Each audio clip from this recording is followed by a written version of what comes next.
Welcome to the Ice Guys, presented by the Hockey Podcast Network. Saturday, March 27th.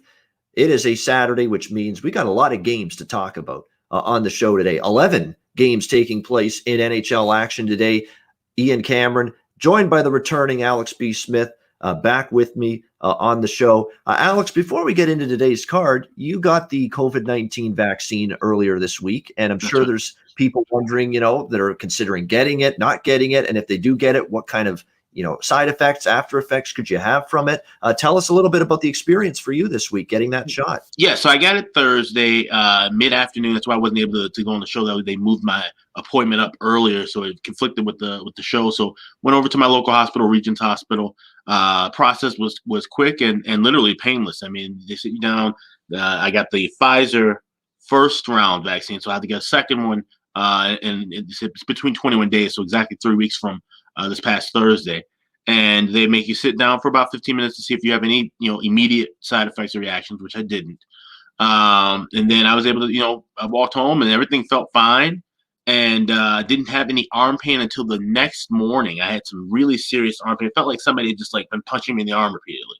Also had some lightheadedness, which that might be a personal side effect because I suffer from migraine headaches, and so I have that from time to time just without any kind of shot or vaccine.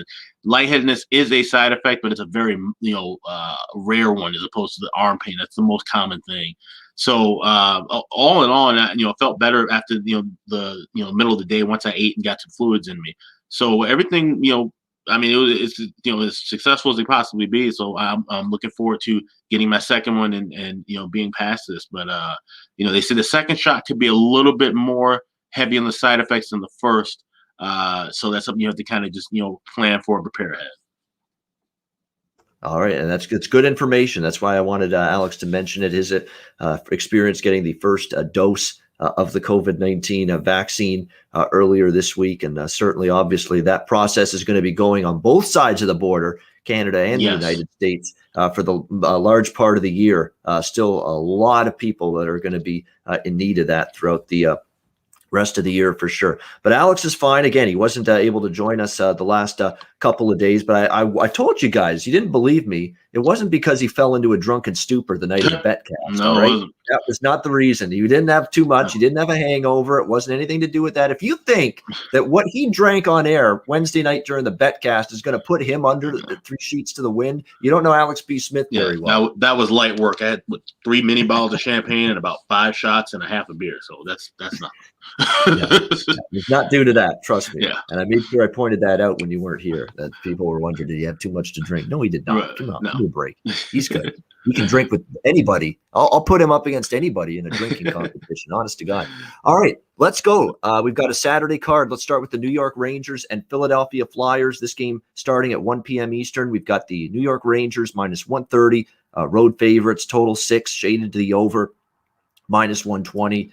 I'm pretty much done expecting Philadelphia to show me something. I mean, I thought actually I stayed off the Rangers purposely Thursday night because I thought, you know what? They lost 9-0 to this team. If there's some kind of pride, if there's some kind of, just wanting to make amends for basically being embarrassed, you got to show up and bring your best. And we got far from that from the Philadelphia Flyers Thursday night. A terrible night, again, for their defense, which we've talked about ad nauseum. They're just making fundamental blunders all over the ice. They're turning the puck over left and right. Their positioning with their bodies and their sticks in the defensive zone is completely fucked right now, if I'm being completely honest. They're just running around. They don't know. Nobody knows which guy, each player, the 3 forwards and the 2 defensemen, nobody knows who's checking who. It's like, oh, I think you've got that guy. Oh, no, I was supposed to have that guy. And next thing you know, the puck's in the back of their own net. That's the kind of shit that's happening right now with the Philadelphia Flyers. It's embarrassing. It's tough to watch, to see this team that was so good defensively last year. Remember, we praised this team and how really airtight they were in their own zone, regular season, getting into the playoffs. Hasn't been that same team. I don't know if anything changes here. They're giving Carter Hart a rest. And I think he needs one. He needs a mental break. The kid is beaten down right now mentally. He's struggling with his confidence. Part of that because the blue line in front of him has not been good. Part of that's Carter Hart struggling. He has legitimately been part of the problem too. He's really had a tough time. He's fighting the puck. He's not tracking the puck very well. And so Alain Vigneault said, enough's enough. We got to rest him. We got to sit him down. We got to see if maybe a day away from the rink can get his head back in the game a little bit. So he's going to go to Brian Elliott. Unfortunately, Elliott's been pretty poor himself the last several starts that he's been in net for the Philadelphia Flyers. So I don't know if this Flyers team or Elliott in net today against the Rangers can shut down this team. I'm definitely going to be on all over from a goal scoring prop standpoint, Mika Zibanejad. You've got to absolutely run with this guy right now. He's red hot. He's been outstanding after a slow start to the season. He's got that offense cranked up to the level we thought he would. Back-to-back against Philly, 6-point games for Zibanejad. The last 2 games he's played, the Flyers scoring 3 goals and 3 assists in each game. So points, goal to score a goal, maybe to score 2+, maybe even to score a hat trick, and maybe even to score multiple points. I mean, I've got prop bets on all of those with Mika Zibanejad today, and it makes sense. I mean, he's dominated Philly. He's on a complete and utter tear right now.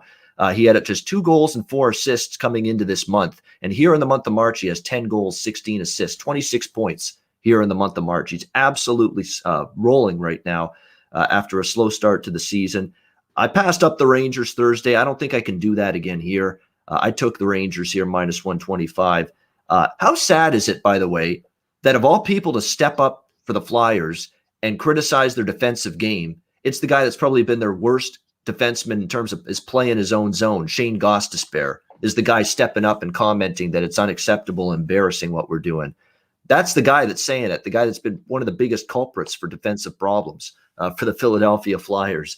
But at least he acknowledges it. I don't know if he can fix it, though. He's just had trouble in his zones. He's a great puck mover. He's a great skater, good offensively, good on the power play, but really a nightmare at times in his own zone. So I'm on the Rangers, and I'm coming back to the over. You know it. It was a best bet on Thursday for me on the show. Rangers Flyers over, coming right back to that same bet here. Shesterkin in net's been okay, but he hasn't been quite what he was last year. He's been in and out, and I think the Flyers can still find the back of the net. Flyers offense is fine. They're fine. They can still score. Their problem is keeping the puck out. So I like the Rangers minus 125. I also like over 6, which you can get at minus 120 to minus 130 in most spots right now. Alex, what are your thoughts with Rangers and Flyers? I mean, you pretty much covered it. This has just been an embarrassing display by this Flyers defense, which is coached by Mike Yeo, by the way. I'm surprised he still has the job at this point with all the goals that they've been giving up left and right.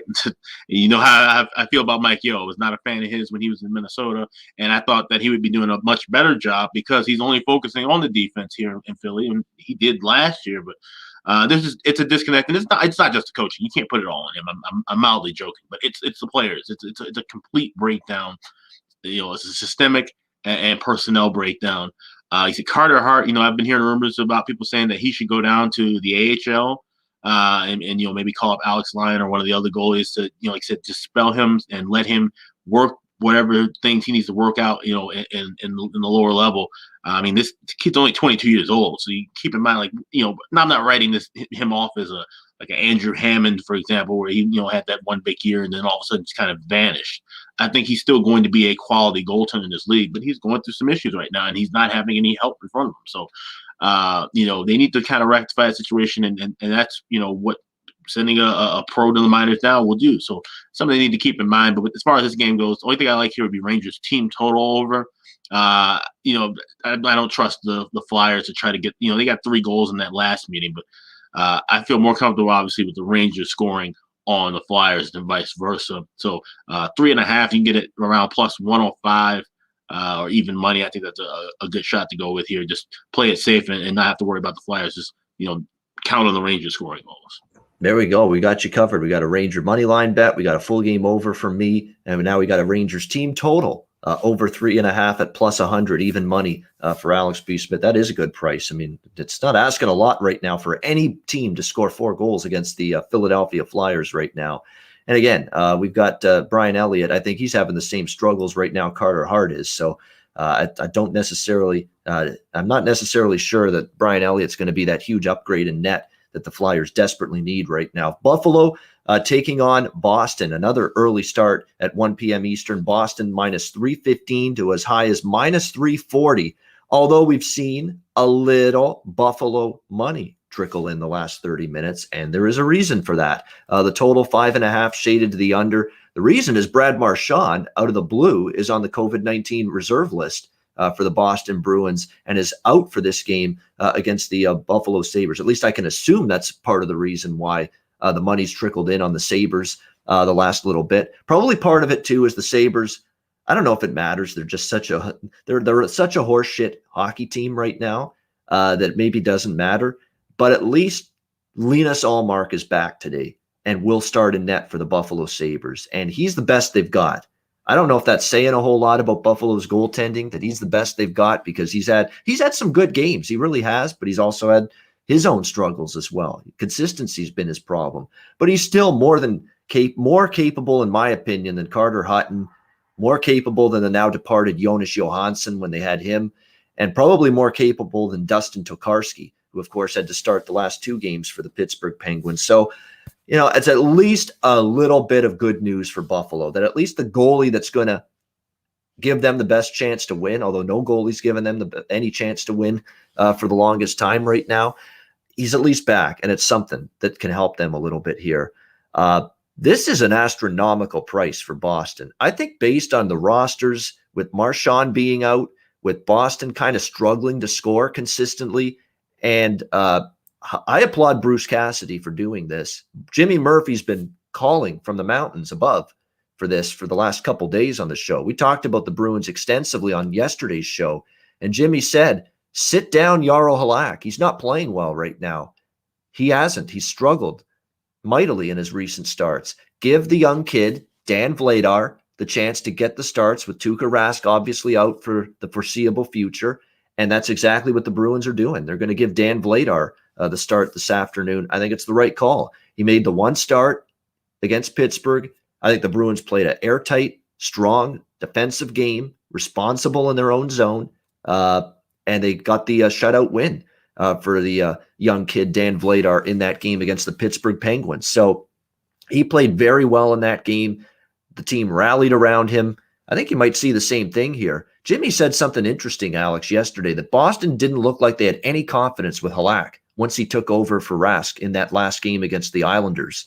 When Rask got injured, Halak came in. That's the exact moment in that game turned in the Islanders' favor. They erased the 2-0 deficit, and of course they ended up winning 4-3. So maybe Vladar is the answer. Maybe they do feel more at ease with him in between the pipes. We'll find that out today. It's a pass for me all around. I'm not involved in this game. There's no value to be had with Boston. Come to think of it, actually, I think Buffalo could put a little scare into Boston today, to be honest with you, especially with Marchand being out. But do I have the guts to take Buffalo? No, I do not. So it's a pass for me with the Bruins and Sabres. Alex, what are your thoughts on this game here? I mean, this is a crazy line, just in general for any. I understand, obviously, the Buffalo Sabres, they're calling them potentially one of the worst hockey teams in the last 25 years. And they seem to be headed in that direction, obviously losing, 15, 16 games in a row. But then you got a rookie goalie who, he had a great start that first time over, but, to make him a minus 380 favorite, that's a bit steep. If I had to play anything here, I would lean with Buffalo puck line plus 1.5. You're getting plus money with that, plus 110, plus 115. They could probably keep it close. Boston's not blowing anybody out. And if you look at the last 6 meetings with these teams, they've gone to the under, excuse me. Low scoring battles, then that's what Boston likes to play. So they could win this game 2-0 potentially. Or it could be a 2-1 game, 3-2 game. I wouldn't be shocked. I think they, like I say, could put a scare in them and keep it close. And if Vladar, struggles, then hell, this might be a good time. This is definitely a game to watch and maybe look for something live, because if Vladar is not looking sharp early, think about what the live show we had this week. We talked about, rebound control. Look to see how Vladar, how his positioning and rebounds are going. If he looks like he's, giving up some chances, at some point Buffalo is going to find the net. And maybe they have a puncher's chance with an early start as well. You can kind of catch teams off guard, but Boston is used to playing the early starts. So I'm staying away from it, but I would lean to Buffalo on the puck line getting a plus price. That one does make sense, because that's a little safer. I don't know about win the game. I mean, we're talking about a team that's lost 16 in a row. It's hard to say this is the day they're finally going to win. because they've had opportunities before and just not gotten it done. And Boston is coming off a frustrating loss, and they could really dig in and play hard, play strong for Vladar. So I don't know if there's enough belief for me that Buffalo, today's the day they snap the skid, which is just an embarrassing skid now, 16 straight winless for the Buffalo Sabres. But the +1.5 is a good option, I think. That's definitely something that makes sense to me. I don't think I'll bet that either, because Buffalo to me is just, I've sworn them off for now with how bad they've been. But I think there is some possibility they could keep this a 1-goal game and maybe cash a puck line bet at that plan. A good price. I mean, you're talking a plus money, plus price on a +1.5 goals puck line bet. You don't see that very often. You only see it when you're talking about going against these -300 or north of that favorites, like the Boston Bruins are here in this game. JC, rewind the show. I mean, you're asking about the Rangers and Flyers. He probably just joined the show. We talked about it a minute ago. The shows are always archived after the fact, so definitely make sure you rewind. And if you missed any games that we discussed, I'll briefly say it for you here, since it looks like you might be in the chat for the first time. Rangers for me, over 6 for me, and Alex likes the Rangers team total over in that game. All right, we'll move on to Vegas and Colorado. Colorado -180, home favorites, 5.5 the total in this game.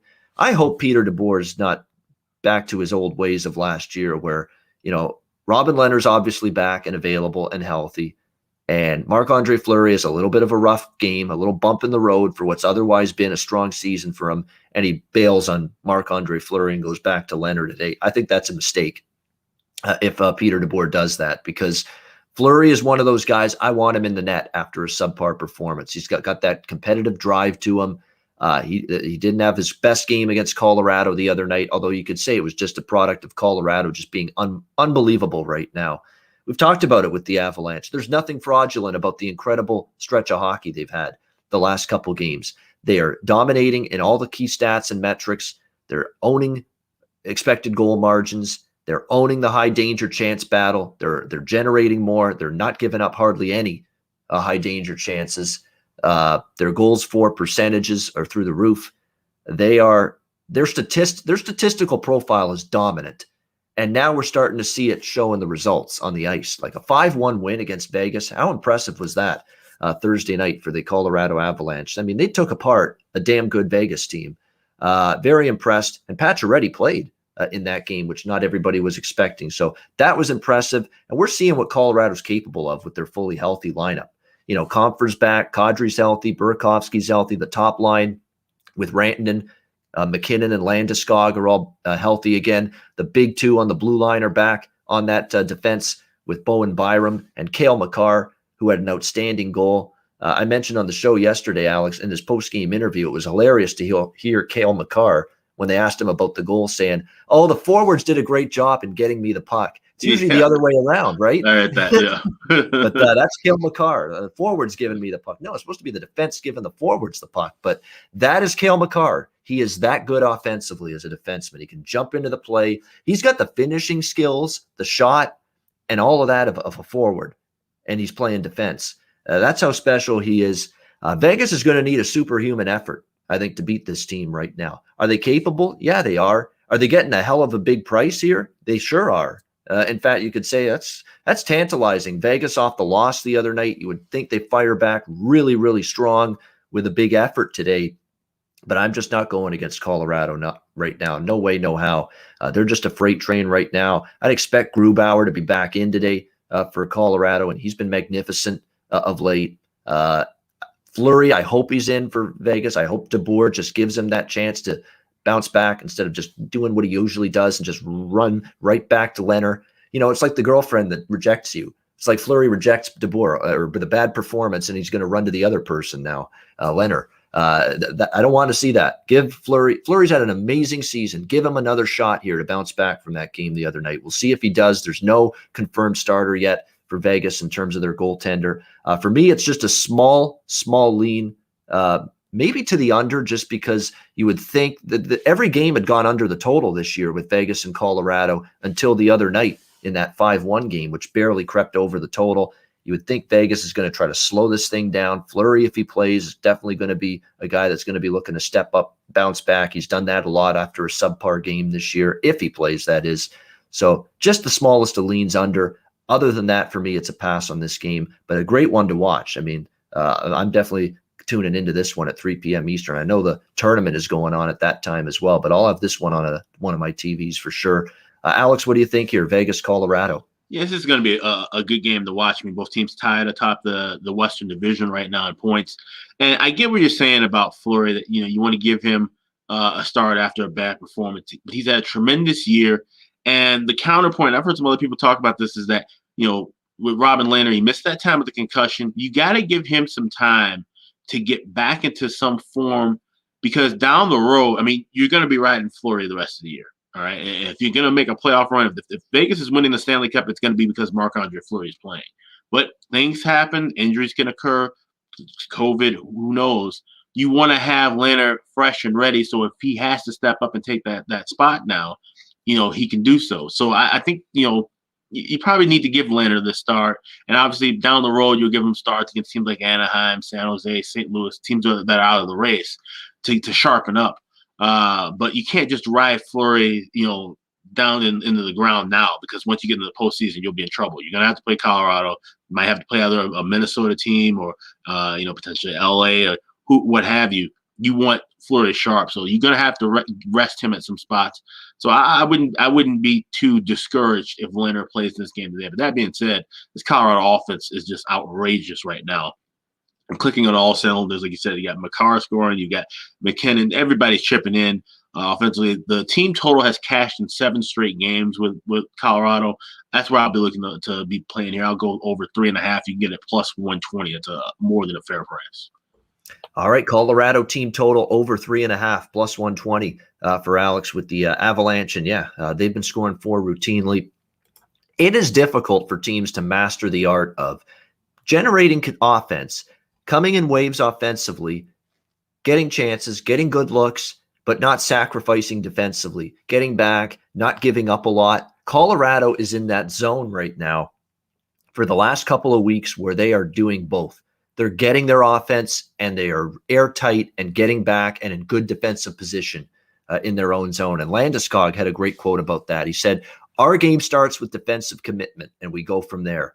We know we can create offense, but the buy-in for the last month, it's been very good defensively and we're seeing the results from it." Yeah, that's if they keep this up where they're generating all of this offense, these chances, high danger chances through the roof, expected goals through the roof right now for Colorado, and they're not giving up much at the other end. Good luck trying to beat this team. And with Grubauer and net looking rock solid again this year, start to finish. Yeah, there's a reason why I was kind of bullish coming into the season on Colorado. And now that they're healthy, playing this way, they're backing me up. They're making me look good right now, this Avalanche team. And even you would think Vegas off the loss, you got to bet them, right? Plus 160. Plus 160 on Vegas in this spot. Off a loss, a very good Vegas team. It's not like Vegas is chopped liver. I mean, hell, these two teams are battling for first in the West Division right now. But it just goes to show you how good Colorado's been. And it speaks volumes about what the Avalanche are doing right now. And I still, even at this price with Vegas, I don't want to step in front of Colorado right now.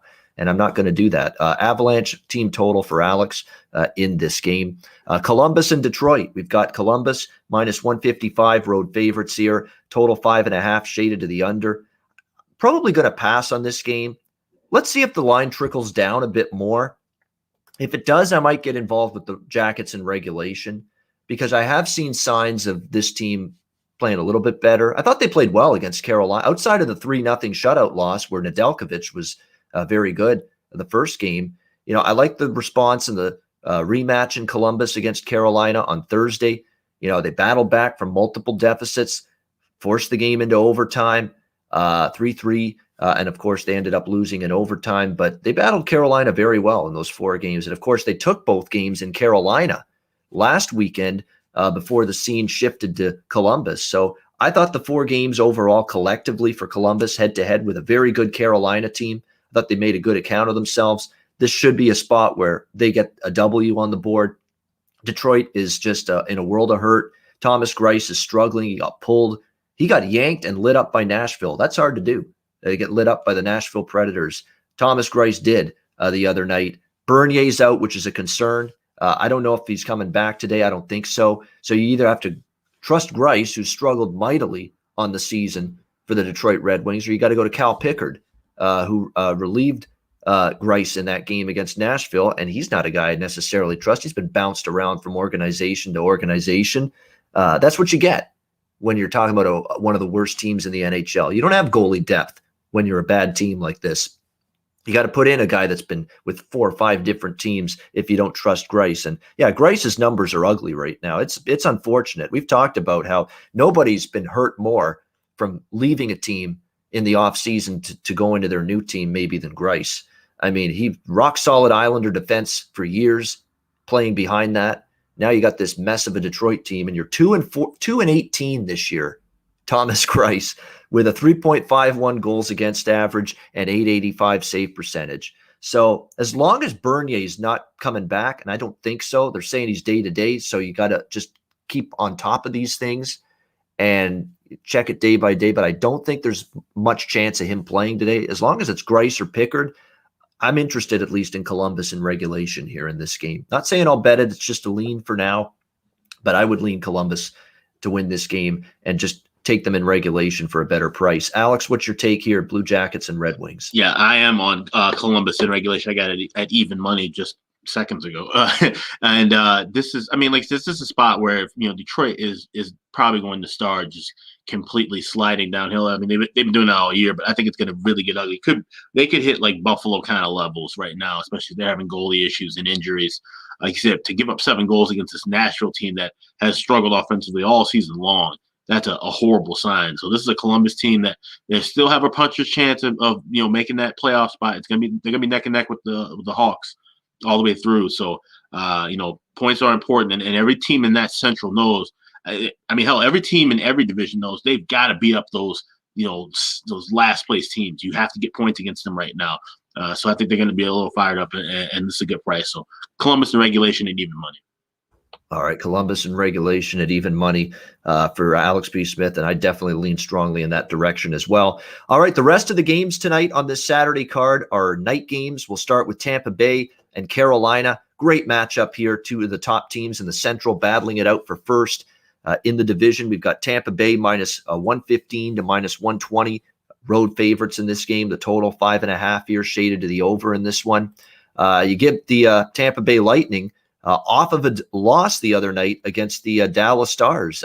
Give Dallas a little bit of credit. It's been a rough struggle, rough stretch of games for the Dallas Stars, but so they battled back the other night, played a pretty solid game overall against the Tampa Bay Lightning. Were able to get the victory there in that game. So Tampa Bay, a loss that snapped Andrei Vasilevsky's franchise record 12-game winning streak in the process. So definitely a bit of a surprising result with just how much Dallas had struggled head-to-head against Tampa Bay. But, hey, Tampa Bay is probably not going to win every single head-to-head game this year against the Stars, and we saw signs of that in their last game. Right away, I can tell you, it's Tampa Bay off a loss, and I'm not really all that interested ever betting against Tampa Bay in this kind of spot. They're very good bouncing back. Carolina's back home after splitting a pair of games in Columbus. Columbus won the first, or actually Carolina won both of them, I should say, in Columbus 3-0. And then overtime, they lost the 2 games in Carolina last weekend against this Columbus Blue Jackets team. 2 very good hockey teams, no question about that. I lean, though, to Tampa Bay here. It's only minus 120. I'm interested always in the Lightning off a loss, and that's the situation for them here in this game. And to be honest with you, Carolina, when you look at their recent games, and give them credit for the overtime winner, Martin Netchash and Sebastian Aho just made a brilliant 2-way passing play to get that game and to get that overtime goal the other night against Columbus. But you look at Carolina's advanced numbers, they are not jumping off the page like they were last year. There's been a little bit of regression in chances generated, chances allowed. They're actually allowing a little bit more than they have in years past. We kind of saw that play out against Columbus, where, again, multiple leads, and Carolina didn't protect the leads. And that's rare for the Hurricanes for that to happen to them. So I think with Tampa Bay, off the loss against Dallas, you get a strong, concerted bounce-back effort. It's a team that always takes pride in not losing 2 straight. They've been excellent at avoiding that. I think they get the victory here. Tampa Bay at -120. James Reimer is going to be in net for Carolina, so I like the over a little bit here. It's very cheap in terms of a total for Tampa, 5.5, even money, pretty much -110 here with Reimer in net, who again, he's not the goalie I prefer right now for Carolina. I'd much rather have Alex Nedeljkovic. He's been excellent lately. Reimer's been a little bit more up and down.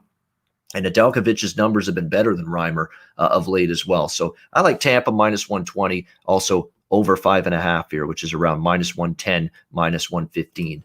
Alex, what's your thoughts on this one? A great matchup in the Central here, Lightning and the Canes. Yeah, I mean, this is an important battle. Obviously, I said, it's a 1-2 in the division. I would lean with Tampa Bay, like you said. Their record off of a loss is just outstanding, going back 3-4 years now. And they said, Carolina, they had their stumbles at times. Like you said, with Reimer, he's gotten a lot of work. I know Mrazek's soon to come back. They said I think he was skating at practice and skating, so we'll see him, fully. Maybe they'll get back to that rotation, 1-2 eventually. And that once again, like I said, it's going to be important for these teams that are in the playoffs. I mean, these 2 teams are going to be in the playoffs. That's a foregone conclusion. They got to, split this time evenly with their goals, especially Tampa Bay. I mean, now Tampa, obviously the drop-off between Vasilevsky and McElhinney is significant. But, you can't just ride Vasilevsky into the ground either. You're going to need him in the playoffs. So we're going to have to see these top teams have to, manage their goaltending wisely. But I think this is a good spot for Tampa Bay. Like I said, -$1.20. You don't get that cheaper for price with the Lightning that often, no matter what the situation is. So I'll take a shot with them as well and make it on money line. All right, Tampa Bay -120 for Alex B. Smith as well, with the Lightning hosting the Canes, one of the better games of the night, as is this next one. First place in the North Division, essentially. We got 3 first place showdowns. I beg your pardon, because Vegas, Colorado is a first place showdown this afternoon as well. You got first place up for grabs in the West with Vegas, Colorado. Top 2 teams in the Central, Tampa Bay, Carolina. And you've got the top 2 teams in the North here. Well, 2 of the top 3 team Winnipeg's in that race too. Toronto and Edmonton should be a good one here. Leafs -155, home favorites, total 6.5, shaded to the under in this one. I am on Edmonton here. Small bet, +135, but there's things I like for Edmonton here. Number one, because of the cancellations this week with their games against Montreal, they're fresh as a daisy. They're very well rested. They've gotten some practice time in. They've been in Toronto for a few days already. Apparently, they went to Toronto not long after finding out that their games against the Habs were canceled due to the COVID-19 issues with the Canadians. So they've been practicing. They've been getting ready for this series here with Toronto. And of course, if you flash back to the Oilers when they played the Leafs earlier this season in Edmonton, they were humbled. They were absolutely humbled by this Leafs team who dominated them and won 3 straight games head-to-head against Edmonton and really wasn't even close. I mean, they just controlled and dominated the play in all 3 games. Connor McDavid was completely shut down in that series. Leon Draisaitl didn't do much for the Edmonton Oilers. That is something that resonates with Edmonton. And Edmonton didn't let those 3 games bother them. That's what's impressed me about Edmonton. They played really good hockey immediately following that 3-game sweep at the hands of the Leafs in Edmonton, and they played much better. I think they come into this game with a real sense of purpose. Not that Toronto doesn't, but I just like the way it sets up. They're playing good hockey. They are definitely chomping at the bit to get another shot at this Toronto team right now after what the Leafs did to the Oilers earlier this season. The price is pretty good, +135. In fact, the price has come down a little bit. So people looks like rolling in a little on Edmonton here in this game. And that's not easy to go against Jack Campbell. He's undefeated this year as a starter for the Toronto Maple Leafs. That's the one obstacle you've got to overcome here if you're on Edmonton in this game like I am. But I like the situation, the way it goes, sets up for them here in this game going into it. The Leafs aren't still getting a lot of their top guys rolling offensively right now. The scoring has dried up a little for Toronto. Marner hasn't scored a ton. Nylander hasn't scored a ton. Tavares' offense, I don't know where it's gone. Matthews is still trying to, get back to 100% form from that wrist injury that's been bothering him for the last couple of weeks. So Toronto's offense is just not clicking on all sides. In fact, their power plays really struggled, and you don't expect to see that from the Leafs. But their power play, Toronto, has not been good in recent games. I think Edmonton's got a shot here to go into Toronto and win this game. I think the scheduling setup is good for them. The days off, the practice time, I think pure focus, laser focus to try to make amends for getting just the boots put to them by Toronto in the 3 games in Edmonton. Again, not easy to go against the Leafs or Jack Campbell, who's played excellent in net. In fact, he's been better than Frederik Andersen lately. But I'm going to go Edmonton here, plus 135. I actually lean from a total standpoint to the under in this game. 6.5 is the total. Toronto's having a tough time finding the back of the net. Mike Smith's been good. Jack Campbell, as we know, has been excellent. I think this is a lower scoring game here tonight, personally. So I think the under is probably worth a look as well. Alex, what's your thoughts here? A good one between the Oilers and the Leafs. Yeah, I could see a lower scoring battle too, and that's why I like the regulation draw. You can get it as high as plus 350 at a couple of shops. I was just looking at that a second ago. That's a very generous price, especially for, like you said, 2 hot goalies right now, and 2 teams that, like I said, been a bit of a layoff for Edmonton. Toronto's offense has kind of struggled at times. So this could be one of those games where it's 2-2 or 3-3 after 60 minutes of play, and getting plus 350. That's a wonderful price. So I'll take a shot with the regulation draw here. I was thinking that too. And this is one of those games I see a tight game either way. One goal. Remember, Toronto went to overtime against Ottawa the other night, and Toronto's played a lot of close games lately. Remember, they only beat Calgary 2-0 and needed an empty net goal. And the game before that against Calgary was a 1-goal game. They played a lot of 1-goal games lately. And when you see that with a team, the draw is always probably worth a little sprinkle. So definitely I could see this being a game that maybe goes beyond regulation. So Alex liking the draw with the Edmonton Oilers and Toronto Maple Leafs. The New York Islanders taking on the Pittsburgh Penguins. Islanders minus 115. Road favorites, total 5.5, shaded to the under in this game. The Islanders come back from an early 2-0 deficit to beat the Boston Bruins the other night 4-3 in overtime. Real resilient hockey team because, Anders Lee was a devastating injury loss for this team. Captain, leader, great offensive player, does a lot for this team. He even drops the gloves every now and then, to try to, stick up for a teammate. He's just that kind of all well-rounded captain for this Islanders team. He's having a couple of great seasons in a row here under Barry Trotz, but to see them bounce back, the Islanders, and win 3 straight games, beat the Flyers. I know the Flyers are struggling, beat at them 2 games in a row in impressive fashion, and then we're able to rally from an early deficit to beat the Boston Bruins on Thursday night. I like what I'm seeing from the Islanders. I like that Jordan Eberle's gotten things going a little bit again offensively, and they've still got enough to go around. And I think people look at this Islander team and say, you know what? This is a team that can they score enough goals? And I think people just sleep on the fact that if you group all of these guys together, they've got enough offense in the holster, in my opinion. Beauvillier and Eberle and Bailey when he's going, Brock Nelson. They've got enough in this team. Jean-Gabriel Pageau, who can give you offense from the third line. I still love that. I loved it the day it happened that they traded for him with Ottawa, and he's been a nice addition to this team as well. So the Islanders are a team I'm reluctant to go against them right now. I mean, I cashed with them the other night. Pittsburgh, though, has been very good at home. They beat Buffalo twice. Who cares? I understand there's that part of the equation here is your Pittsburgh's coming off 2 wins against the worst team in the NHL right now. Before that, they split with New Jersey. But I still like the trajectory for them. They're still missing Evgeny Malkin, obviously, and that's a concern. They're still banged up a little at the center ice position. This has a draw written all over it. I could see this being a draw. I would lean Islanders. I'm not going against the Islanders right now. I like what I'm seeing from this team. I probably will bet them actually for a small bet here. Minus 110, minus 115. Pittsburgh's been good, especially at home, but the Islanders, I think, are at another level defensively right now. Varlamov's been locked in. I like the way they're going. And Pittsburgh's still a couple of key injuries for them. And, to be honest with you, I thought they got outplayed by Buffalo. Seriously, in the second game against Buffalo.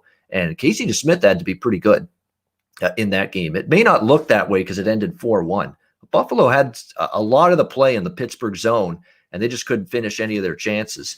So Pittsburgh, kind of significant. Yeah, Kapanen as well. It looks like he's probably going to miss this game as well for the Penguins. So I like the Islanders a little bit here in this game. -110, -115. The draw, if you're interested, makes some sense to me as well. Alex, what do you think here? Islanders, Penguins. Yeah, I would lean with the draw here. I mean, these are two teams that always play each other tight. Now, it could be high scoring or low scoring, but if you look at recent history, 5 of the last 9 meetings have gone to overtime. 7 of the last 9 meetings decided by 1 goal. So when you get that close and you're getting a good plus price around 310, 315, it's worth looking at taking the draw. I didn't make my card because there's other games that I like, but that's the only thing I would be looking at here. I think both these teams are playing very well. If I had to pick a side, it would be with the Islanders. They've won 12 of their last 14. Like you said, Pittsburgh kind of feasted off of the poor that is the Buffalo Sabres. So just a lean with the Islanders and a stronger lean to the regulation draw. All right, looking at potentially the draw, just a lean though in terms of that for the Islanders taking on the Penguins. And yeah, I'm just going to get the confirmation here with Pittsburgh because you're right. The injury list is significant for them. And again, you can basically send a AHL team out on the ice to beat Buffalo these days. But now missing these guys against the New York Islanders, that's a different story. When you're talking about Tanev out, Zucker out, Malkin out, Bluger out, Kapanen out. Kapanen's been excellent offensively for Pittsburgh. So that's a big loss not having him either. So going to be a much taller task. You go from Buffalo to the Islanders, it's like night and day in terms of quality of opponent right now. Next game, we've got Florida and Dallas. Even money, both sides, -110, total 5.5, shaded to the under. Is there finally a little bit of a reason to get concerned for Florida? I would be a little in just the fact that, look, I know Barkov's a hell of a player, but all of a sudden the offense is just dormant without him in 2 games against Chicago this week. That was a little surprising to see that. I did not expect that because you look at the lineup and what they still have with Huberdeau and Verhaeghe, and you've got still guys that have played Hornquist. You've got guys that have played well offensively this year for Florida. You're not supposed to be totally handcuffed just because, albeit a great player, is out of the lineup. He's one guy. He's a great player, Barkov. He's had a tremendous start to the season. But to see Florida just basically go in the tank in terms of their offensive game against Chicago. Now, part of that was Lankinen. I mean, my goodness. Kevin Lankinen said something early in the week about how he's worked with the goalie coach and tried to fix some things in his game, work on some of his technique. Obviously it worked because he was really good. He was dynamite in those 2 games against the Florida Panthers for Chicago to win those 2 games. So that's definitely something you want to keep an eye out. There's also some injuries here a little bit for this Florida Panthers team. Not coming into this game, we know Barkov's the key one, who missed, of course, the 2 games earlier this week against Chicago. But Patrick Hornquist is now listed as questionable and day-to-day. So there's a potential that he may miss this game. So all of a sudden, you're talking about 2 key top 6 forwards may not play tonight for the Florida Panthers. He got hurt in the game against Chicago on Thursday. So listed as questionable day-to-day. We'll have to wait and see if we get an update closer to puck drop. Weegar's fine. Someone asking in the chat, Mackenzie Weegar, the defenseman, is fine.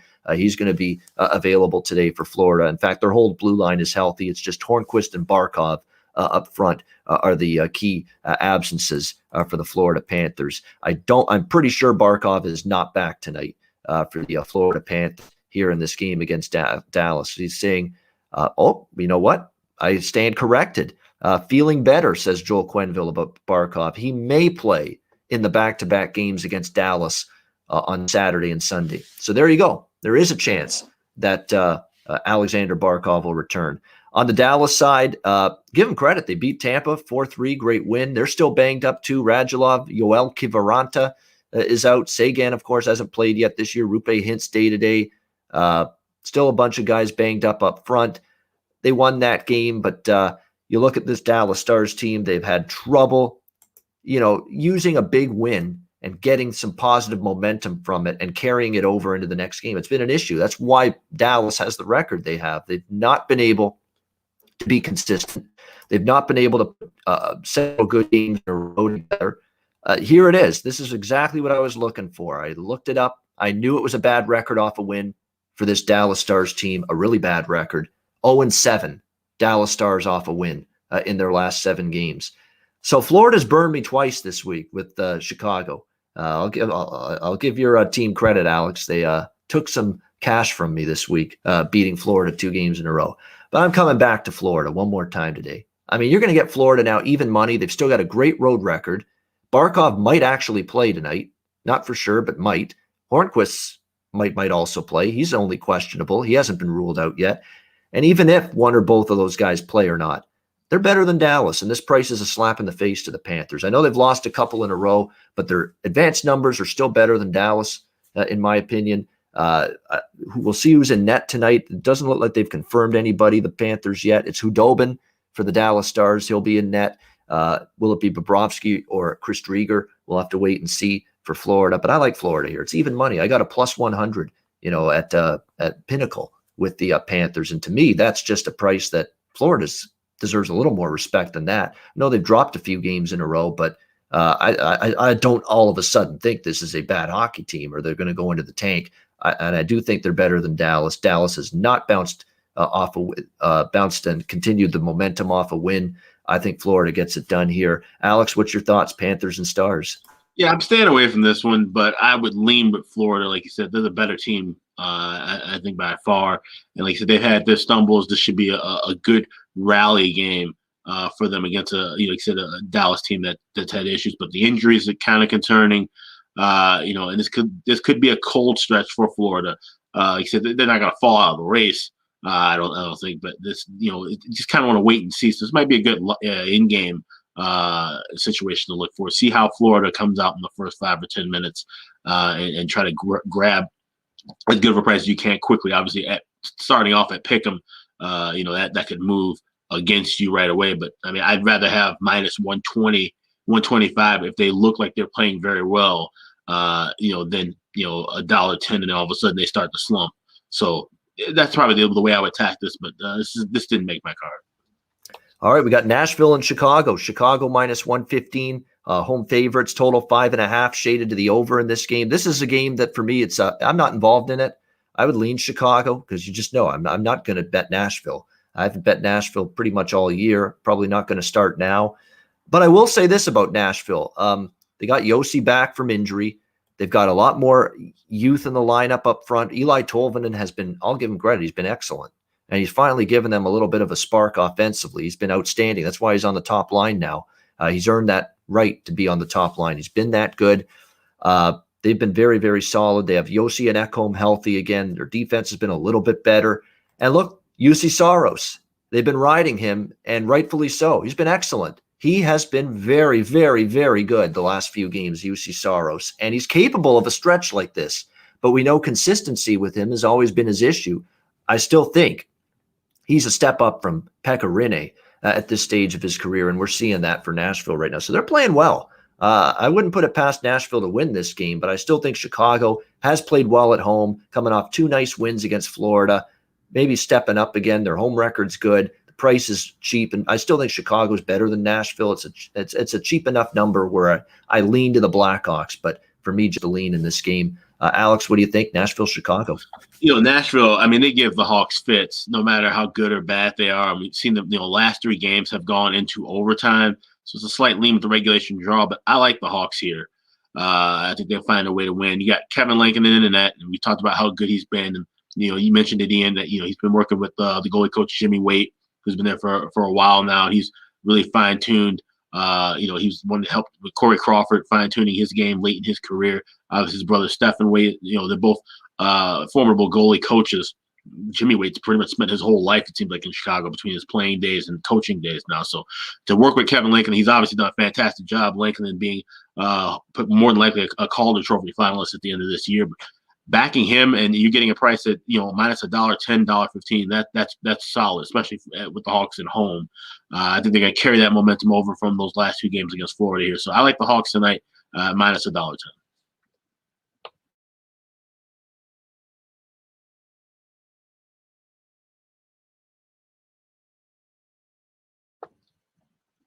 Ian, you there? Yep, we're there. Just took forever for the mic to unmute, but we're back. Yes. So like in Chicago, I don't blame Lankinen has had a phenomenal week. There's no question about that. So definitely something to keep in mind here going into this game against the Nashville Predators. But so as UC Saros. So this could be, that's why I didn't bet the over. Usually 5.5 with Chicago, give me the over. No, not tonight. I mean, Saros is locked in. Lankinen's playing great. He's keeping the puck out of the net right now. Both of these goalies playing at a very high level. So I don't want this over. 3-2 Hawks overtime win wouldn't shock me one bit. Yeah, exactly. And I think we have seen a couple unders, believe it or not, as well this year, Nashville, Chicago, head-to-head. So seeing that again tonight in this game wouldn't be a surprise to me. And as Alex alluded to, he could see a 3-2 final score take place in this game as well. All right, next up, we've got Winnipeg taking on Calgary. Calgary minus 125, home favorites here. Total 6 shaded to the under in this game between the Jets and the Flames. Look, I'm back to Winnipeg here in this game tonight, plus 110. I mean, look, Calgary, don't be fooled by the final score. 3-2 was a flattering score to Calgary. They did nothing offensively. Absolutely zilch, nada at the offensive end of the ice against Winnipeg. Their 2 goals were these little tip-in, redirect, deflection goals, that basically were created out of nothing. And that's what Calgary got their 2 goals on. One of them, of course, was with the extra attacker late in the game with the net empty. Their 5-on-5 offense stinks right now. I don't know how else I can be more honest and truthful than that. Like, they are not generating a thing right now offensively, 5-on-5. And like I said yesterday, and like I've said a couple games in a row with Calgary, it's almost like they are trying to play Daryl Sutter's defensive tight checking style so much that they've lost their creativity offensively. It's come at the expense of any kind of offensive fluidity with this Calgary team right now. And it's an issue. Now, I know it's going to be rest night for Connor Hellebuck. Laurent Brossoit will be in net. How many times have I said on the show this year, I don't mind Laurent Brossoit one bit. He is a good goalie. He's having a very good season, 5-2 in his 7 starts. 2.4 goals against average, 913 save. Those are good numbers. I'm fine with Brossoit against a team that can't put the puck in the ocean right now, this Calgary team. So I'm okay with Brossoit being in net, and it's probably going to be David Riddick. I think you got to rest Markstrom. Markstrom's played a lot the last week or so, back-to-back situation. It's not like you won the game last night with Markstrom. I think Daryl Sutter's probably going to put David Riddick in net, and he's got every bit the chance to be Big Siv Dave as Big Siv. Yeah, it is Riddick. Riddick is confirmed just now. So yeah, David Riddick in net. I don't know.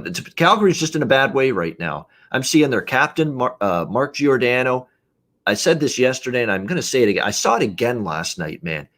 Get pissed off. Get angry. Crack some skulls. Do something. Like, you're too nice of a guy. Get angry. This should be unacceptable. You should be livid. You should be livid that this team is pissing away what looks like a good enough roster on paper to be a playoff team and do something. And instead, he's just, we had these opportunities and, just got to stick. Too nonchalant for me. Sorry. I'm sorry. It's too nonchalant. I got to see some anger here from this guy because he's the captain of a team that has been an underachiever now. How many years in a row? 2, 3? Isn't he sick of this by now? Sick of this team doing this year in and year out with the talent and Gaudreau and Monahan and Kachuk and some pretty damn good hockey players up front. Bennett's been a complete disaster for where they drafted him. I need my captain to get a little pissed off. I need to see some anger, man. I have to see some anger here because this is a team that's just going in the wrong way right now. And the honeymoon is over, apparently, for Daryl Sutter because now it's been a few losses in a row. They were lucky to beat Toronto in that one game. Freddie Anderson struggled. They lose 2 in a row to Ottawa. They lose last night. They barely generate any quality offensive chances against Winnipeg. They're in a bad way. It's simple for me. Keep it simple here. Back to the Winnipeg Jets for me here at plus 110 in this game. Alex, I know you were on the Jets last night. Are you coming right back to them here? Yes, I am, and I'm going to hit it the same way in regulation. You get it plus 160. That's a great price here to back a Winnipeg team that's been rolling, winning 3 in a row. They have one of the better backups in the league right now, Laurent Brossoit. Has been in a good rhythm, 5-2 record. But this Calgary team, like I said, they're just completely lost right now. And it's early, obviously, with Daryl Sutter's return to Calgary, but I think he might be in that same boat where we've seen a lot of older coaches. Think about Ken Hitchcock in his last year or two that he had in Dallas, where the game has just kind of moved past him a little bit. His style of coaching and his style, the style he wants his team to play might not be suitable for the NHL in this current form and time. And if that's the case, I mean, Calgary's going to be in a world of trouble moving ahead because it's a 3-year deal he signed, so it's not just a temporary fix for the rest of the season.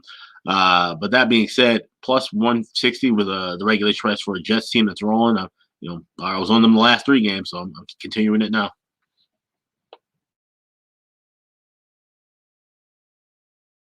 I think Ian froze on us, if I'm not mistaken. Yeah, he did. All right, so I'll go on and start the next and final game of this long card on Saturday. It's one of the late night games. You got San Jose taking on Arizona. You got Arizona as a slight favorite, $1.15, $1.20 with a total of 5.5. And this is an interesting game. We saw, a big win last night from the Coyotes, and now they take on the Sharks team again. But they've got some. I don't know what the confirmation is just yet as far as goalies, but I'm seeing once again we got another goaltender who I've never heard of, and Ivan. Let's see if I spell his name. Prosvetov, 22-year-old goalie who mediocre numbers in the AHL with the Tucson club. Had one decent year in juniors a couple of years back. Not really, like I said, familiar with him at all, but now this is going to get things going from bad to worse with this Arizona team now with no Darcy Kemper and no Antti Ranta. So if it's not Prosvetov, it's going to be Aiden Hill. We've seen him struggle as well. I think it's 1-4-1 on the season. That's a bit rough for this Arizona team that looked like they could have been, fighting for that 4th playoff spot. But now I think they're going to, probably fall out of this race. That being said, they're still playing a San Jose team we can't trust to, be consistent in any form or fashion. I like the over 5.5 at minus $1.20. I think we're going to see. I think San Jose will have more effort than they did last night, but I think we still see goals going back and forth. So I'm going to be going with the over in that one. Waiting to see if Ian will jump back on because we got to do all of the end show stuff, and we also got to get his pick on that game. So it might take a little bit, but I'll take this time to mention to the people who are watching the show, if you aren't familiar with it, earlier this week on Wednesday, we opened up a merch shop, the Ice Guys store. It's over at shop.spreadshirt.com. If you guys go and visit it and you click on the top of the screen, there'll be a redeemable code, 15% off all any merchandise that's there. We've got T-shirts, we've got hoodies, we've got mugs. We had baseball caps, and they're now sold out from the main department as of now, but we do have trucker caps as well. We've also got some tank tops and crop shirts for the ladies. So check out the Ice Guys merch store. That's shop.spreadshirt.com/Ice Guys. And like I said, 15% off of all merchandise. Click on the link at the top of that screen. Obviously, check us out on the podcast as well. This will be in audio form in about a couple hours through the Hockey Podcast Network and all streaming platform sites. So still no word from Ian. I'll answer any questions you guys got in the chat. Oh, okay, here we go. Artemi says the website Ian had for advanced stats, that would be naturalstattrick.com. I use that as well, and that's you get all kind of get Corsi, Fenwick, you get a high danger chance, shot percentages. Very easy to read and navigate. You can go by team, by matchups, and so forth. So that's the website, Natural Stat Trick, for those looking for advanced stats. I don't use them as often as a lot of other handicappers. We kind of talked about this on Wednesday, where we have more of a bit of an old school approach. I know Ian's the same way, but it's definitely a site worth looking at, especially if you're a totals player, you have to look at those numbers. We talk about high danger chances, quality scoring chances. That's more important than just straight up Fenwick and Corsi. Obviously, you have to take those into consideration as well, but it's not, completely gospel. You got to, factor it into your handicap. It's not the be all end all to handicap. Oh, okay. All right, you're back. There we go. I'm back. Yeah, no problem. We were at the end of Winnipeg, Calgary, and I was hearing Alex. And I want to mention something because I heard Alex, the point he was making about Winnipeg, Calgary before my connection dropped for a second there. You're right about these dinosaur coaches. Does the welcome mat get worn out in 2021 hockey that now is a different little brand of hockey than Daryl Sutter's used to from, he started coaching in the late 80s. Early 90s. That's how long he's been going. That style of hockey back in those days, it ain't what's going on right now in the NHL. So you're right. Jacques Lemaire, his style got old, stale at some point. We've seen, you're right, with a bunch of these coaches. Ken Hitchcock, you mentioned him, another guy that down the stretch, he didn't have that same amount of success. There's several examples of coaches that later on in their careers, just wouldn't adapt a whole lot to the way the game was progressing toward. And Daryl Sutter might be caught in that right now. Maybe 5 years ago with the Kings, he could get away with that defensive-minded, hard-nosed, tough-minded style, grinded-out style of hockey. That's even less a common way of winning now than it even was just 5 years ago. So is it going to work now this time around in Calgary? So far, well, it got off to a good start, but I think that's the initial boost that all teams have when the coach first gets there. And now we've seen all of a sudden Calgary just kind of look like a team that's maybe just not very good. A team that Brad Tree Living may be closer to selling than buying at the deadline if the struggles continue right now for this Calgary team. All right, we'll wrap it up. Final game of this card. It's San Jose, Arizona. Arizona minus 115 home favorites, 5.5 the total, shaded to the over. I cashed the over last night with the Sharks and the Coyotes. I believe Alex was on that as well. I'm right back to the same bet here. 5.5 here with San Jose interests me. It interests me even more because I think Devin Dubnyk will probably get the nod in net tonight after Jones was in last night. And Jones has been a little bit better than Dubnyk, not so much last night. Jones is good when he plays the Kings, and it seems like when he doesn't play the LA Kings, he's not quite the same goalie. But Devin Dubnyk, nevertheless, has had a tough year. I think there's a good chance he's in net for San Jose. With the injuries to both Kemper and Ronta for Arizona, they might be forced, Rick Tocchet, to put Aiden Hill back in net for a second straight night here for this Coyotes team. A Coyotes team that offensively is busted out. They scored 5 against Colorado, 5 more last night. So finally, you're seeing Phil Kessel step up, Connor Garland and company. So this team is getting it going a little bit more offensively. San Jose is always good to chip in offensively. San Jose is also not always sturdy and reliable defensively, as I pretty much said about the Sharks all season long. So I think this game goes over the total. Once again, San Jose, Arizona over 5.5 minus 120. Alex, what's your thoughts here? Sharks, Coyotes. Yeah, I'm on the over too. I talked about this when you dropped out, and I was talking about with no Ronta, no Kemper. If it's not Aiden Hill, it's just Ivan Prosedov, who I've never heard of until early this morning. And I looked up his stats, mediocre numbers in Tucson. 22-year-old guy, so virtually unproven, which that's going to happen now. Like I said, goalie depth is being tested around the league. So I like the over. Like I said, I think San Jose gives a better effort offensively than they did last night, but 5.5 at minus $1.20 is a great price. All right, so both of us liking San Jose, Arizona over 5.5 for a second straight night between the Sharks and Coyotes. And that's the Saturday card, all 11 games right here on the Ice Guys show presented by the Hockey Podcast Network. Before we wrap up the show, a reminder, download the DraftKings Sportsbook app, sign up for an account, use the promo code THPN. Great time to get involved with DraftKings. Sweet 16 begins today. The tournament for another couple of weeks through the Final Four.